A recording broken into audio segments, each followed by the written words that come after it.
மறைமலை நகர் அருகே மது அருந்தும்போது நண்பர்களுக்கிடையே ஏற்பட்ட தகராறில் ஐடி ஊழியர் கொலை செய்யப்பட்டு புதைக்கப்பட்ட சம்பவம் பரபரப்பை ஏற்படுத்தியுள்ளது.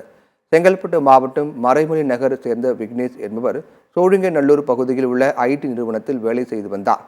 இதனிடையே விக்னேஷை காணவில்லை என அவரது தந்தை தங்கராஜ் கடந்த 15ஆம் தேதி மறைமலை நகர் காவல் நிலையத்தில் புகார் அளித்தார். விக்னேஷ் காணவில்லை என அவரது புகைப்படத்துடன் மறைமலை நகர் மற்றும் அதன் சுற்றுவட்டார பகுதியில் பல இடங்களில் போஸ்டர் ஒட்டப்பட்டது. இது தொடர்பாக வழக்கு பதிவு செய்த மறைமலை நகர் போலீசார் தனிப்படை அமைத்து விசாரணை மேற்கொண்டு வந்தனர்.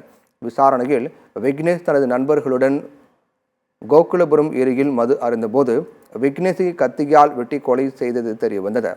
விசு, தில்கோஷ்குமார் மற்றும் சிறுவன் உள்பட 3 பேரை கைது செய்த போலீசார் கத்தி உள்ளிட்ட ஆயுதங்களை பறிமுதல் செய்தனர். விக்னேஷை கோகுலாபுரம் பகுதியில் உள்ள ஏரியில் 3 அடி பள்ளம் தோண்டி புதைக்கப்பட்டதாக கைதானவர்கள் வாக்குமூலம் கொடுத்துள்ளனர். இதன் பேரில் உடலை தோண்டி எடுக்க போலீசார் திட்டமிட்டுள்ளனர்.